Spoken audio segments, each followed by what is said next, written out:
Assalamualaikum warahmatullahi wabarakatuh. Salam sejahtera buat kita semuanya. Kembali lagi dengan saya.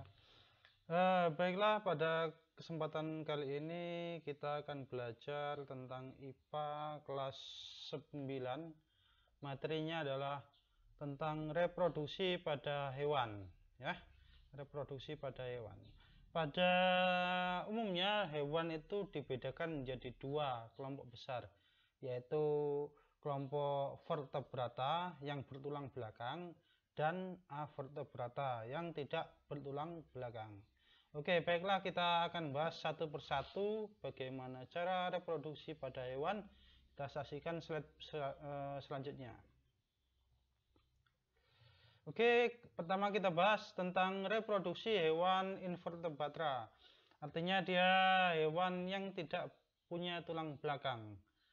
Ada dua jenis perkembangbiakannya, bisa secara aseksual dan seksual. Aseksual berarti dia tidak melibatkan alat kelamin jantan dan betina. Kalau seksual melibatkan sel kelamin jantan dan betina. Yang pertama kita bahas dulu tentang aseksual. Pada aseksual ini biasanya dia terjadi pada hewan yang berkelas rendah. Artinya misalkan ini contoh yang pertama adalah proses pembelah diri, pembelahan biner. Nah, yang pertama membelah diri ini ya. Membelah diri dari satu sel menjadi dua sel baru. Contoh hewan yang perkembangbiakannya secara pembelahan diri adalah amoeba dan protozoa. Ini contohnya. Awalnya ada satu individu amoeba, kemudian dia membelah diri menjadi dua buah individu baru. Itu secara membelah diri ya. Yang kedua, secara fragmentasi. Fragmentasi itu pemisahan sebagian sel dari suatu koloni dan selanjutnya membentuk koloni sel baru. Nah, misalkan di sini awalnya ada beberapa sel, kemudian dari sekumpulan sel ini dia memisahkan diri, dan setelah memisahkan diri dia akan membentuk koloni baru dan menjadi individu baru. Contohnya pada Volvox ya, itu fragmentasi. Kemudian selanjutnya ada pembentukan tunas. Nah, pembentukan tunas itu terjadi pada hewan, contohnya hidra dan porifera. Porifera contohnya di karang, terumbu karang itu ya. Hidra, dia membentuk tunas untuk membentuk individu baru. Selanjutnya secara aseksual selanjutnya adalah dengan cara regenerasi, yaitu sebagian tubuh terpisah dan selanjutnya bagian tadi tumbuh menjadi individu baru yang lengkap. Nah, contohnya pada planaria dan bintang laut. Planaria ini jenis cacing planaria, bintang laut. Nah, pada bintang laut ini misalkan di sini ada sebuah bintang laut, kemudian dia anggota satunya ini terpotong, misalkan ini ya, sisi ininya terpotong. Nah, sisi yang terpotong ini dia akan membentuk anggota badannya yang baru lagi menjadi lengkap ya. Itu. Nah, itu namanya regenerasi. Begitu pula pada cacing planaria, misalkan ada sebuah cacing planaria kemudian dipotong menjadi dua. Yang atas bagian kepala, yang bawah bagian ekor. Nah, yang bagian atas ini yang bagian kepala dia akan tumbuh ekornya ya. Sedangkan yang ekor tadi dia akan tumbuh kepalanya dan menjadi individu baru. Itu regenerasi. Selanjutnya perkembangan seksual pada invertebrata. Masih kelas invertebrata yang tidak punya tulang belakang. Dia selain aseksual bisa juga secara seksual, artinya dia melibatkan sel kelamin jantan dan betina. Contohnya kita ambil pada serangga. Reproduksi seksual pada serangga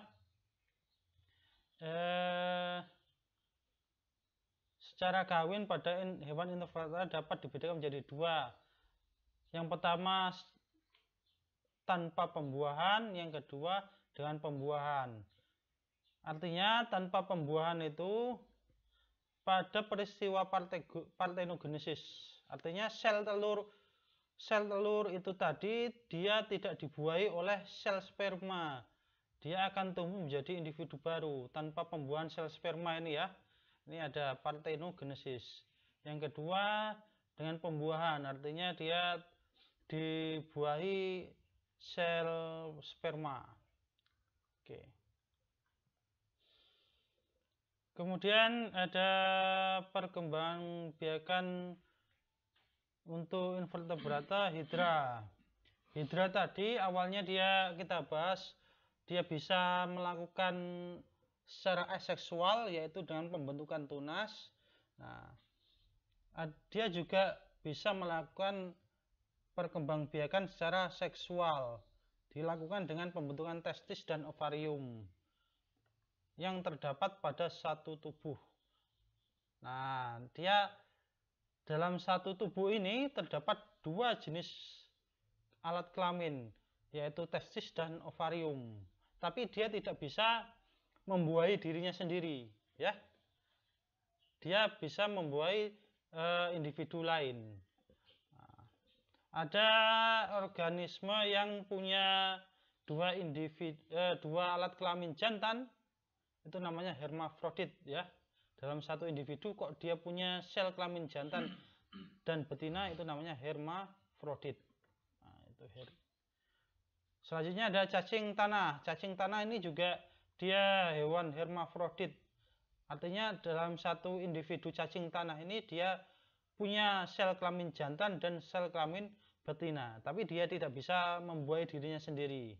Artinya dia membuahi cacing yang lainnya. Dia hermafrodit. Oke, selanjutnya pada serangga. Serangga termasuk invertebrata juga. Kita ambil contohnya pada lebah madu. Dalam lebah madu itu terdapat beberapa koloni yang terdiri atas ratu yang fertil, yang dia subur. Kemudian ada pejantan fertil, dia subur juga, tapi dia akan mati setelah kawin. Nah, kemudian ada pekerja.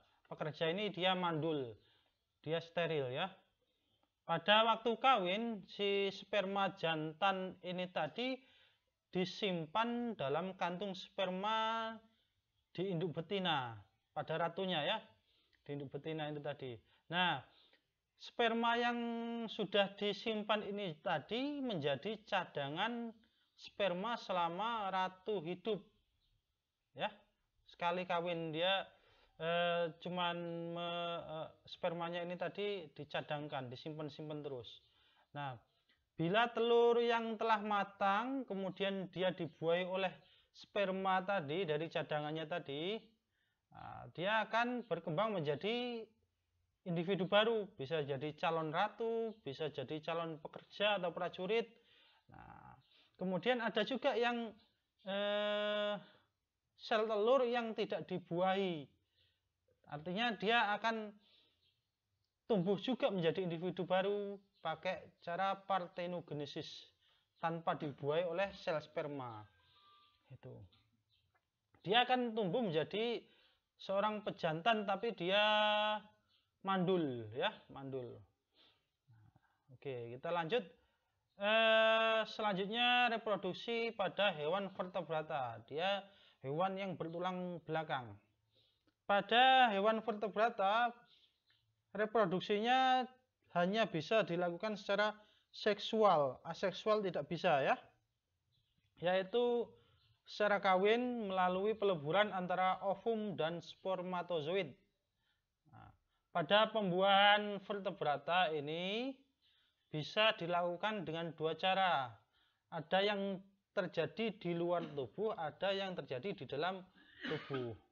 Yang di luar tubuh misalkan pembuahannya pada ikan. Nah, ikan itu ikan jantan dan ikan betina Si betina mengeluarkan sel telur pada air, kemudian si jantan juga mengeluarkan sperma di dalam air. Nah, kemudian sel telur dan sperma itu tadi bertemu di dalam air. Terjadilah pembuahan. Dia terjadi di luar tubuh. Yang selanjutnya dia ada pembuahan di dalam tubuh. Ada contohnya di hewan-hewan mamalia, ya, burung dan lain-lainnya. Oke, kita lanjut satu persatu bahas. Oke, yang pertama ada hewan ovipar. Ovipar dia bertelur, ya. Artinya hewan yang meletakkan telur di luar tubuhnya. Embrio akan berkembang di dalam telur dan memperoleh sumber makanan dari cadangan makanan yang ada di dalam telur. Nah, hewan apa saja yang dia bertelur? Ada ikan, ada burung, ada amfibi, dan sebagian reptil, itu ya, ovipar. Dia bertelur. Selanjutnya ada hewan ovovivipar. Nah, maksudnya bagaimana hewan ovovivipar ini? Dia bertelur dan beranak. Ialah hewan yang menghasilkan telur dan embrio berkembang di dalam telur. Apa bedanya dengan kelompok ovipar dan kelompok vivipar? Nah, bedanya adalah hewan ovovivipar ini tadi tidak mengeluarkan telurnya di dalam tubuh. Artinya dia menyimpan telurnya di dalam tubuhnya ini tadi, ya. Dia tidak mengeluarkan telurnya di dalam tubuh. Kalau ayam itu kan dia bertelur, kemudian embrionya berkembang di dalam telur itu tadi. Kalau dia ovovivipar, telurnya tetap di dalam tubuh, dia berkembang di dalam telurnya itu tadi, di dalam tubuhnya itu tadi, dan ketika dia akan menetas, baru dia akan keluar menjadi individu baru. Contohnya ikan hiu, kadal, dan beberapa jenis ular. Nah, ini kadal ini dia telurnya di dalam tubuh, disimpan di dalam tubuh, dan ketika telur itu hendak menetas, maka si kadal ini akan bertelur, dan sehingga ketika telurnya sudah keluar, dia keluar individu baru, ya, ovovivipar. Selanjutnya ada hewan vivipar, dia beranak. Hewan yang melahirkan anaknya, ini vivipar. Embrionya berkembang di dalam tubuh induknya dan mendapat makanan dari induknya dengan pelantara plasenta atau ari-ari. Misalkan pada manusia, hewan menyusui lainnya, mamalia, ya. Oke, vivipar. Oke. Selanjutnya kita bahas pada ikan ini tadi. Ikan termasuk hewan ovipar tadi, ya. Dia bertelur. Ikan, dia si jantan dan betinanya mengeluarkan sel telur dan sperma, kemudian bertemu di dalam air dan terjadi pembuahan, terjadilah individu baru. Amfibi, pada kata. Oke, pada kata ini dia sama dengan ikan, dia fertilisasinya terjadi di eksternal, di luar tubuh, pembuahannya terjadi di luar tubuh. Si kata jantan dan betina mengeluarkan sperma dan sel telur di dalam air, kemudian bertemu, terjadilah pembuahan, ya, menghasilkan berudu atau kecebong. Oke. Selanjutnya pada reptil. Oke, ada yang dia bersifat ovipar, ada pula yang bersifat ovovivipar. Nah, pada jenis ular dia ovovivipar, ya. Oke. Selanjutnya pada aves. Aves ini sejenis burung. Burung ini fertilisasinya secara internal, pembuahannya terjadi di dalam tubuh, ya. Kemudian bereproduksi dengan cara bertelur, ovipar. Pada burung yang mengarimi telurnya ada menyimpan lubang-lubang yang ditutupi daun, itu tadi ya. Selanjutnya pada mamalia.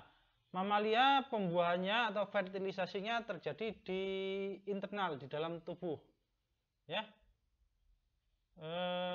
Semua hewan mamalia melahirkan. Artinya dia vivipar. Tidak bisa mengeluarkan telur. Oke.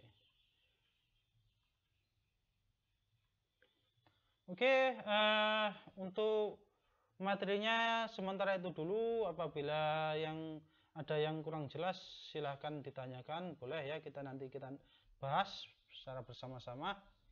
Dan mudah-mudahan bermanfaat. Apabila ada kesalahan dan kekurangannya minta maaf. Billahi taufiq wal hidayah. Assalamualaikum warahmatullahi wabarakatuh.